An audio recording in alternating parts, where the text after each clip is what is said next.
Bonjour à tous et bienvenue sur la chaîne. Je vais faire une petite vidéo assez rapide, une petite mise à jour par rapport à ce qui s'est passé hier. Ok, je vais commencer avec le S&P 500 qui pour moi a été celui qui a donné la direction de ce qui s'est passé pour le reste. Voilà, il faut voir que là je suis en daily. On a eu une bougie journalière absolument phénoménale. J'ai pas fait les statistiques, mais je pense que c'est la plus grosse qu'on a depuis le Covid, voire même peut-être depuis plus longtemps encore. Voilà, en termes de pourcentage, peut-être pas, mais voilà, enfin, vraiment quelque chose d'exceptionnel hier. Donc ça a fait une grosse baisse sur les marchés, ça y est, on a les news qui sont sortis sur les réseaux, etc. Et pas mal de gens, du coup, ont souffert, ont perdu de l'argent, et aujourd'hui, c'est un petit peu le moment où la poussière retombe après les coups de feu, et les gens sont un peu hébétés, et se demandent ce qu'il faut faire. Ok. Euh, voilà, moi ce que je voudrais dire, c'est, je fais un rappel, pour moi, il ne faut pas écouter les news, il ne faut pas suivre les news vraiment de manière très détachée, et il ne faut pas se baser sur les news pour prendre des décisions. Hein. Pour la même raison que on avait eu le fameux euh, Trump qui fait que le Bitcoin va aller à pas possible, et ben on a bloqué pile sur une résistance technique, voilà, qui était là. Et puis maintenant, c'est la faute de Trump si on a baissé. Et ben actuellement, on est arrivé pile sur un support. Et ce support, ce qu'il faut comprendre, c'est que là où actuellement, alors je me base sur le S&P, hein, j'ai pas fait le Nasdaq, j'ai pas fait etc. Là, on est arrivé sur un support vraiment costaud. Ça qu'il faut comprendre, c'est que pendant qu'on est dans la baisse, avant qu'on arrive là, moi j'étais vert parce que il y avait rien de spécial, il n'y a aucun instant d'intérêt. Là où on est arrivé, c'est une zone vraiment long terme de support. Je vais revenir rapidement dessus pour que vous compreniez. D'abord, on a l'ancien, regardez, l'ancien top ici, en 2021. On est allé mais vraiment au poil dessus, vous voyez. Résistance transformée en support. On a également, on avait ici les 5000 psychologiques qui ont été franchis.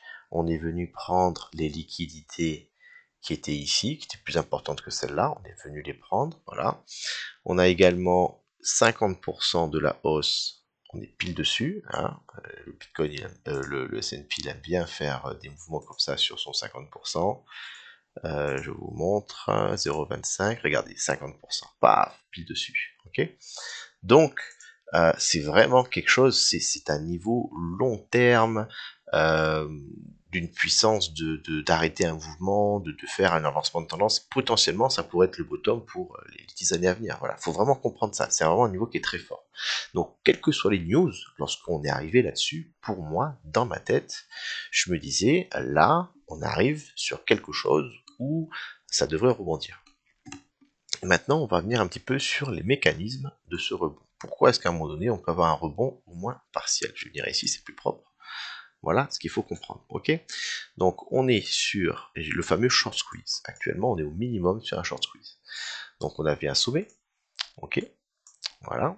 Donc, quand on a un sommet, à partir du moment où on perd le range, qui est par ici, voilà, à partir de là, on peut estimer que les gens qui sont ici, la plupart des gens, quand on est là, sont en négatif. Ils sont en train de perdre, parce qu'ils ont souvent, ils ont acheté par ici, et ils sont en galère. Donc là, la tendance s'inverse, ces gens qui sont en train de perdre, qu'est-ce qu'ils font?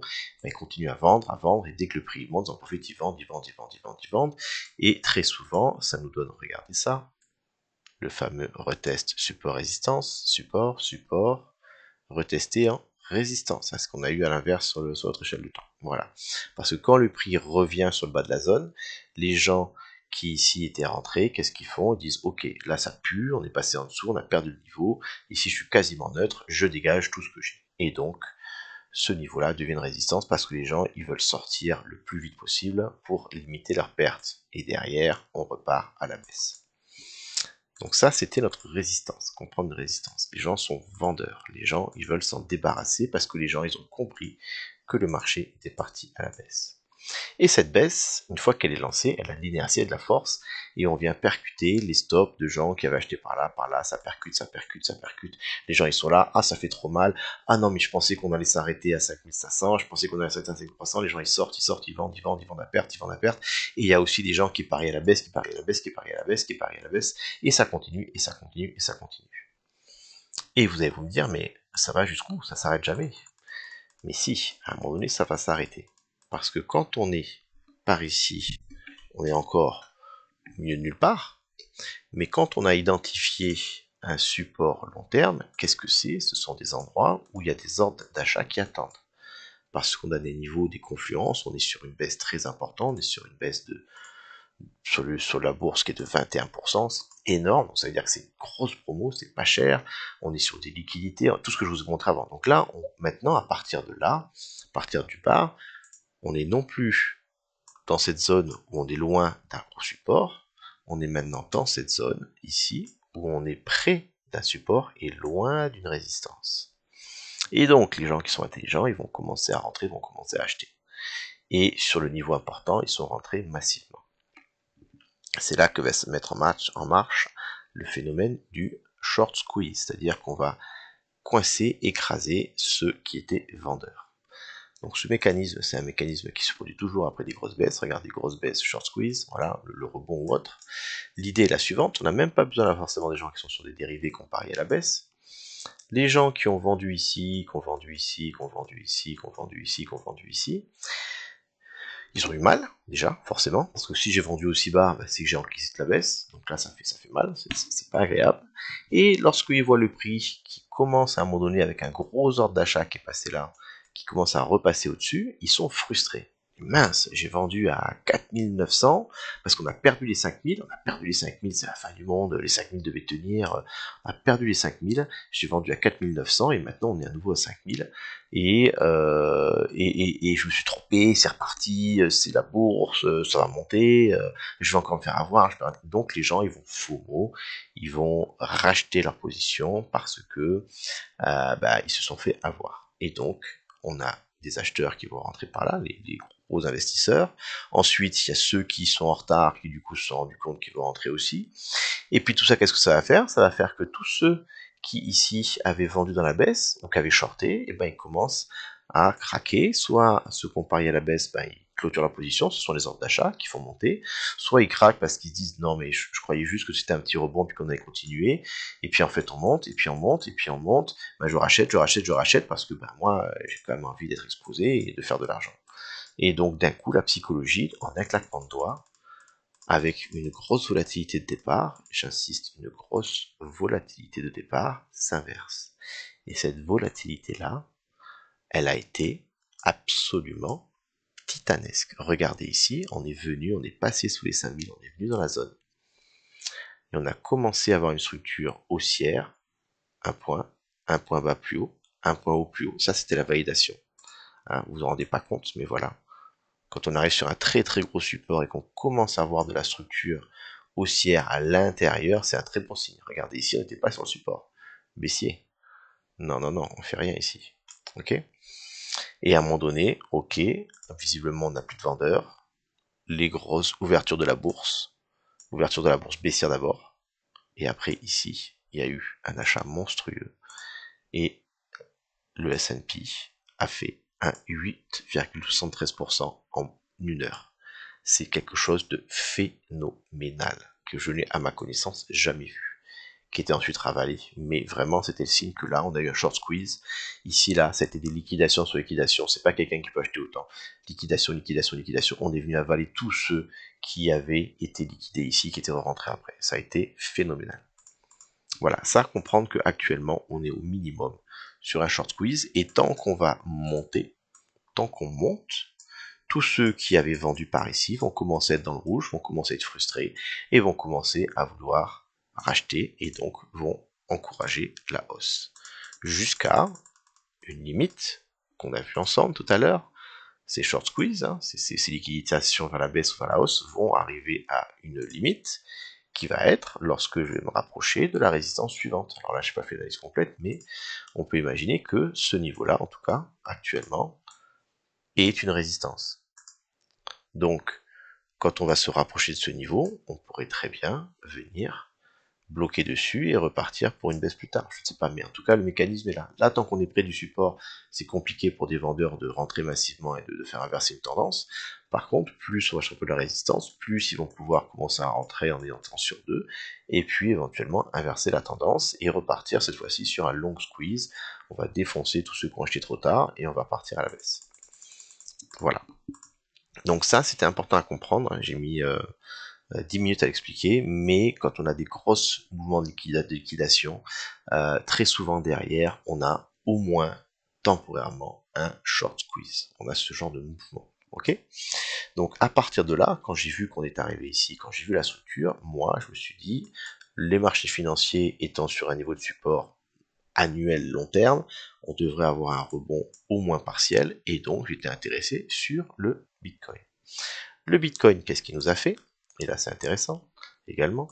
Ok, donc on est dans une trendline baissière depuis la TH, baissière, regardez, elle est très très forte cette trendline, tentative ratée. On a perdu notre range et on est parti également à la baisse, gros décrochage, hein, avant les vacances, avant le week-end, oui c'est bon, tiens, Bitcoin est bullish, Trump va acheter je sais pas combien de milliards de dollars, bref. Moi je m'en fous des news, je regarde ce qui se passe.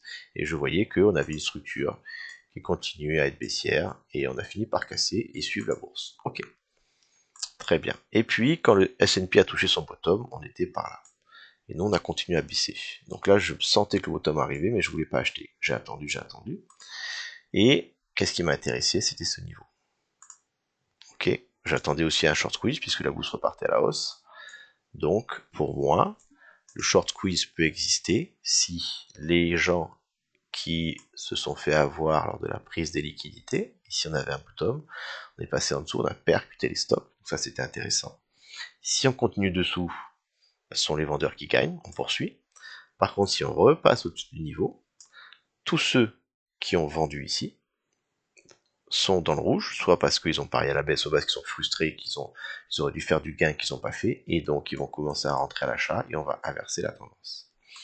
Et donc, pour moi, le niveau que je surveillais, c'était les 76 500, et une fois qu'on ait franchi ce niveau, j'ai commencé à nouveau à rentrer à la hausse. J'avais posté un petit message que je vais vous ressortir. Voilà, qui est ici. J'essaie de ne pas donner trop d'informations pour que chacun en prenne ses décisions. On était passé, on était venu prendre les précédents bottom.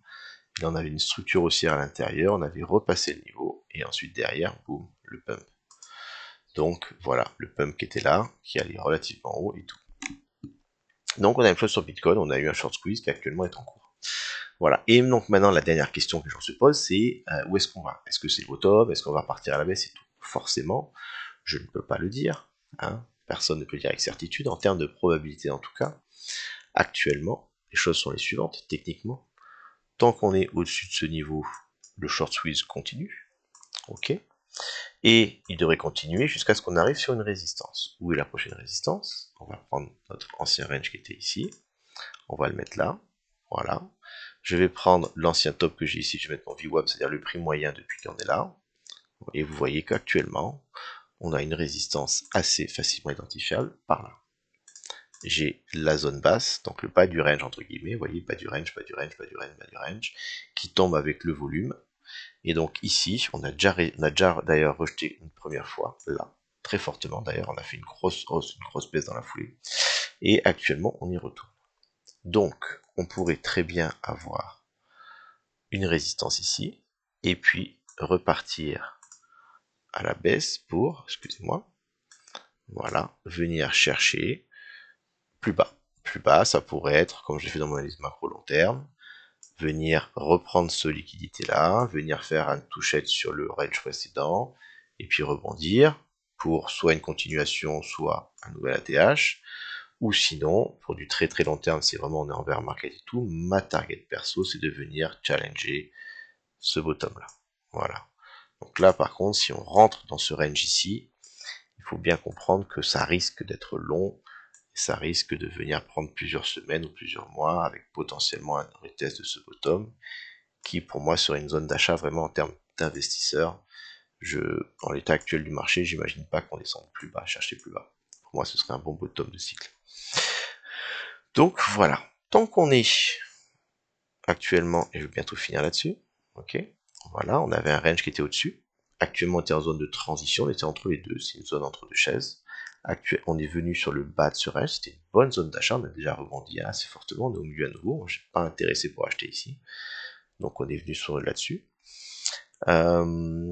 Sur du long terme, comme je l'ai déjà dit, soit on réintègre ce range je pense qu'on a continuation au moins jusqu'à ce top, voilà, soit on reste encore dans cette zone intermédiaire, et, excusez-moi, on va faire ça propre, voilà, on a un range ici, on a un range qui est là, ça c'est une zone de transition. Donc si jamais je suis intéressé pour acheter le bas de ce range, je suis intéressé pour shorter le haut de ce range, sur du moyen et sur du long terme, ok, si on réintègre ce range, je vais avoir comme target tout simplement le sommet précédent, voire plus, et si jamais on réintègre ce range, je vais avoir comme target tout simplement le bas de ce range, avec idéalement une réintégration pour voir plus. Voilà, je fais ça. Tant qu'on n'y suis pas, j'attends. Et là, ça faisait 2 mois que j'attendais, et je viens enfin d'acheter du spot ici, après 2 mois d'attente de baisse dans cette zone-là. Voilà. J'espère que ça vous aide. Je peux pas vous dire exactement où on va être dans la suite. Pour l'instant, on est en short squeeze donc. Ce short squeeze pourrait arriver assez rapidement à une fin sur la résistance des 80 000. Si on passe les 80 000, on peut espérer 83 qui est point of control, qui est une grosse zone de volume là, 83 et CME close. Voilà, moi je pense qu'on va aller clôture le CME. Si on passe les 80, on clôture le CME. Et si jamais ça tient, et ben ce sera le retest du bas du range précédent. Si on rejette ici et qu'on repère au moins, on va dire, à peu près ce niveau-là, là, on peut commencer à penser qu'on va venir titiller le range du bas. Bon courage à vous, bon trading, et puis surtout, voilà, essayez de garder la tête froide dans ces moments de volatilité. Bonne journée, au revoir.